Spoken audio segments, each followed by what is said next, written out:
नंबरी बहू 10 नंबरी। पूरे घर में मालती देवी का हुक्म चलता था।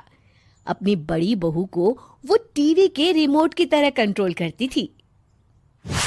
चलो, देर हो रही है। 12 बजे से पहले लड़की वालों के यहाँ पहुंचना है। हाँ हाँ, चलती हूँ। मैं तो भगवान से बस ये दुआ कर रही हूँ कि जिस तरह मेरी बड़ी बहू मेरी मुट्ठी में है, उसी तरह मेरी छोटी बहू भी मेरे इशारे पे नाचे।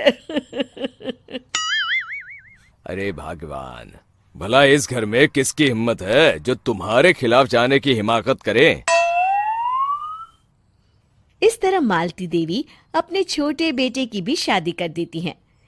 मालती की छोटी बहू फैशन डिजाइनर का कोर्स करके आई थी। उसका सपना था कि शादी के बाद वो अपना खुद का बुटीक खोले। एक दिन, क्या बात है छोटी, तू तो एक से बढ़कर एक डिजाइन बना लेती है। इसमें कौन सी बड़ी बात है दीदी? आप चाहे तो मैं आपको भी सिखा सकती हूँ। हाँ, फिर हम दोनों मिलकर एक बुटीक खोल लेंगे। लेकिन दीदी, उसके लिए तो बहुत पैसे लगेंगे। हाँ तो क्या हुआ, पैसे माँ जी से ले लेंगे।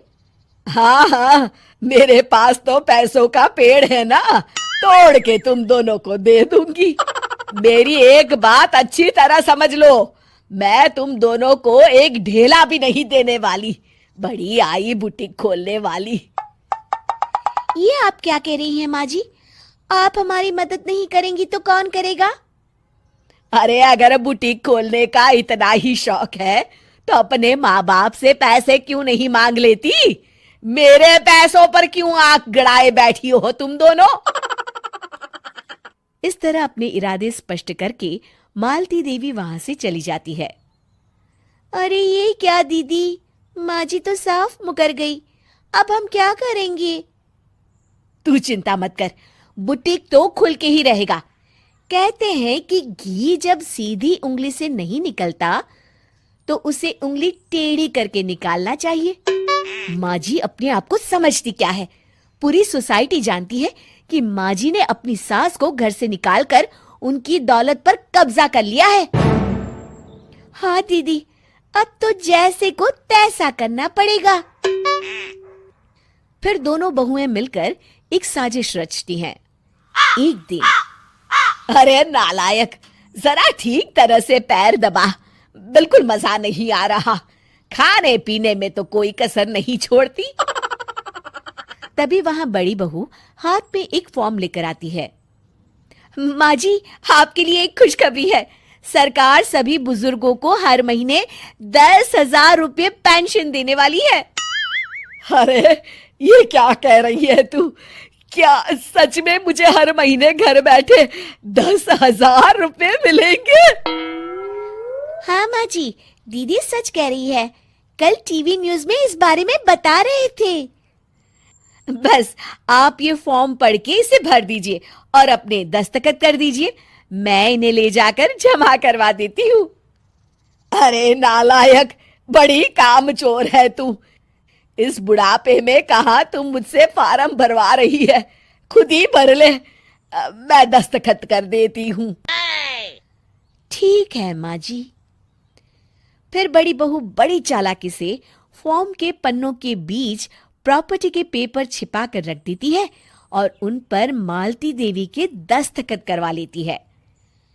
कुछ दिनों के बाद मालती देवी अपने पति के साथ 2 दिनों के लिए अपने एक रिश्तेदार के यहाँ जाती है।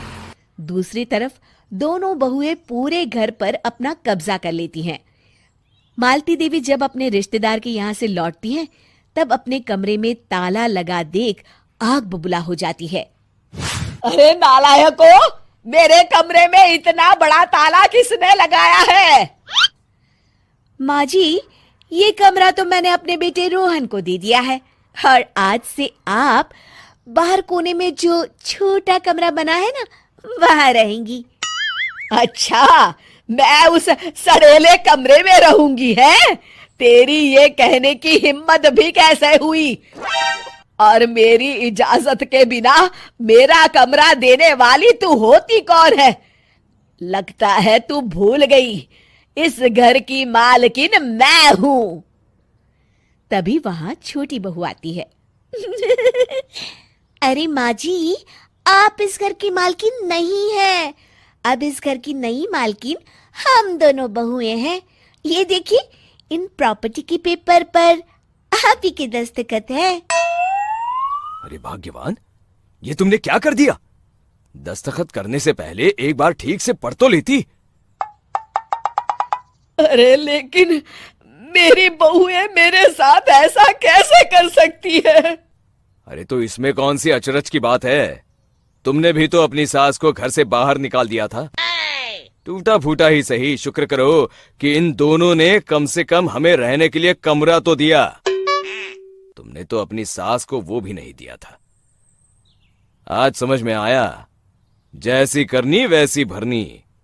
चलो, अपना सामान उठाओ और चलते हैं।